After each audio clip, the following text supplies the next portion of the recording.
Assalamualaikum warahmatullahi wabarakatuh. Selamat datang dan selamat bergabung di channel video pembelajaran Bahasa Indonesia bersama Ibu Mei Aulia. Ayo semangat belajar, karena belajar bahasa Indonesia itu menyenangkan.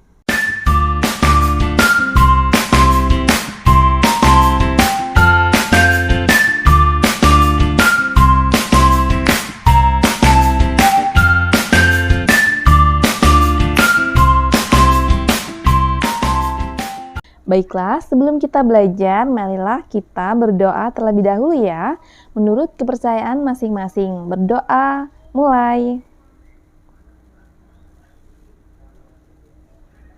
Selesai. Pembahasan pada video kali ini yaitu mengenai teks berita. Kita akan belajar mengenai contoh teks berita, kemudian pengertian berita, dan unsur-unsur berita.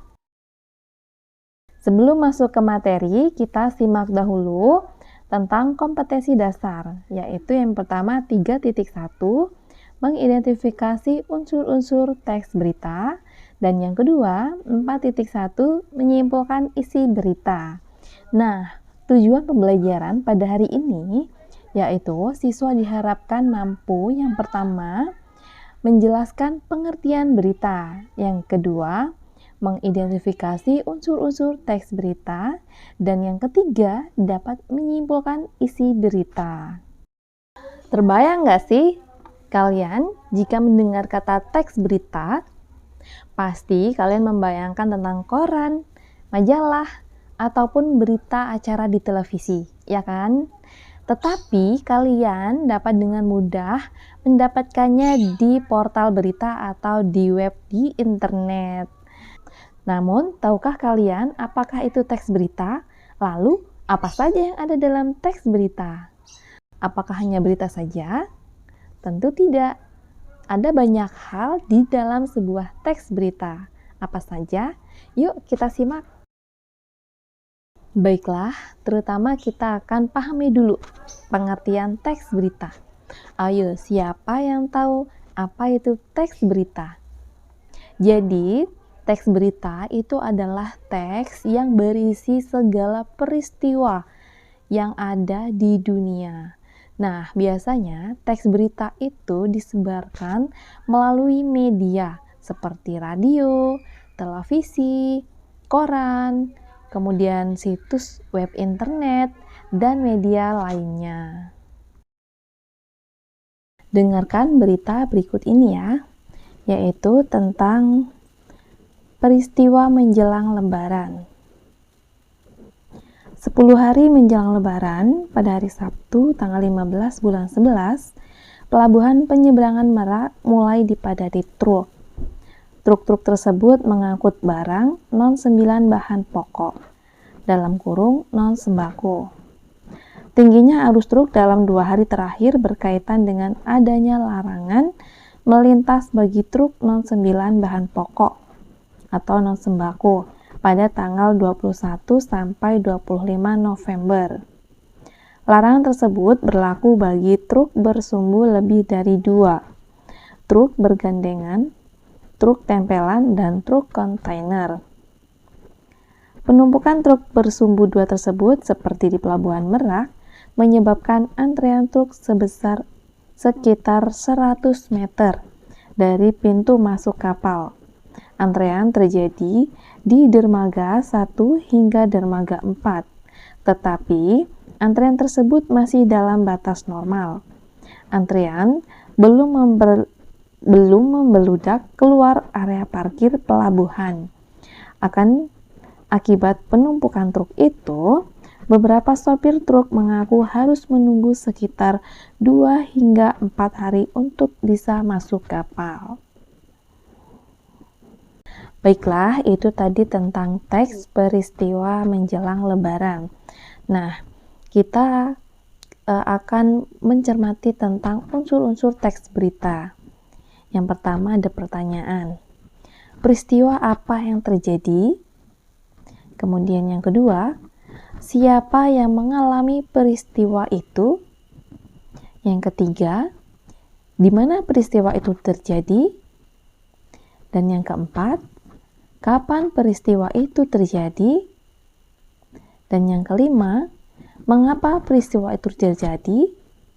Yang keenam, bagaimana proses terjadinya peristiwa. Nah, ini ada sebuah pertanyaan, ada 6 pertanyaan tentang apa, siapa, di mana, kemudian kapan, mengapa, dan bagaimana. Nah, kita balik lagi ke teks yang tadi, yang kalian simak tadi ya. Yang pertama, peristiwa apa yang terjadi? Ya, jadi peristiwa apa yang terjadi? Apa? Tentang apa? Seperti itu. Yaitu tentang padatnya pelabuhan Merak. Nah, kemudian yang kedua, pertanyaannya, siapa yang mengalami peristiwa itu? Yang mengalami peristiwa itu adalah truk-truk pengangkut barang non 9. Kemudian yang ketiga, di mana peristiwa itu terjadi? Peristiwa itu terjadi yaitu di pelabuhan penyeberangan Merak. Yang keempat, kapan peristiwa itu terjadi? Yaitu 10 hari menjelang Lebaran, pada hari Sabtu tanggal 15 bulan 11. Dan yang kelima, mengapa peristiwa itu terjadi? Yaitu adanya larangan melintas bagi truk non-sembako pada tanggal 21 sampai 25 November. Kemudian yang keenam, bagaimana proses terjadinya peristiwa? Nah, proses tersebut menyebabkan antrean truk di pintu masuk kapal, seperti itu ya.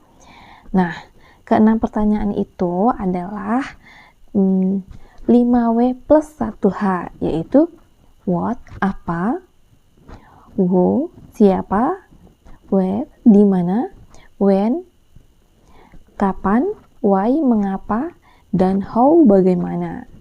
Nah, keenam pertanyaan tersebut itu merupakan cara tepat menemukan unsur-unsur berita, seperti itu.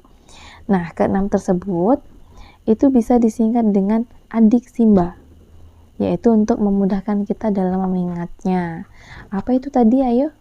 Yang pertama adalah A, apa, di mana, adik, K, kapan, si, siapa, M, mengapa, ba, dan bagaimana.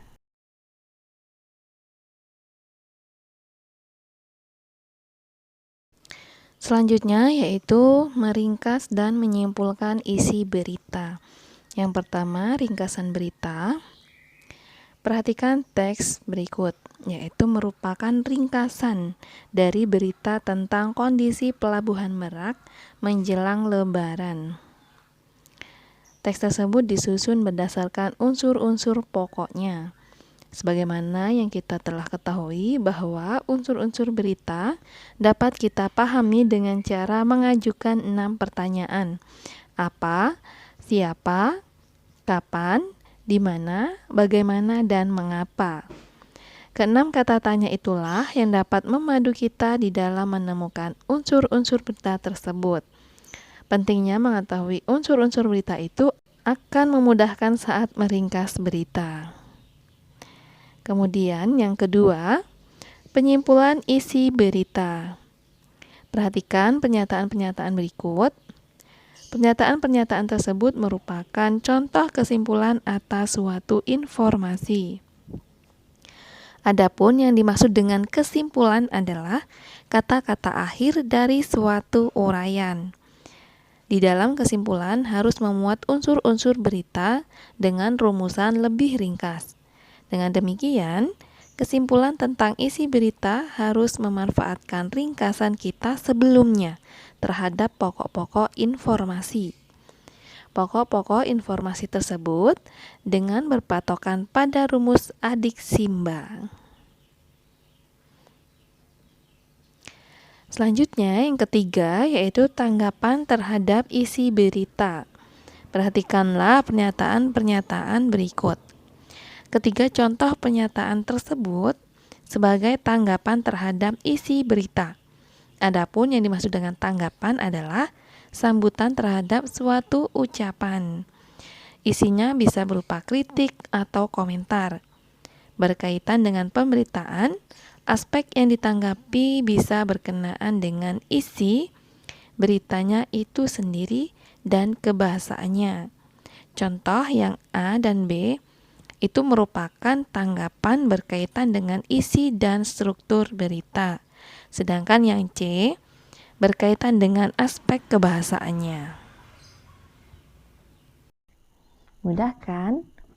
Pembelajaran kita hari ini, mudah-mudahan kalian bisa ya.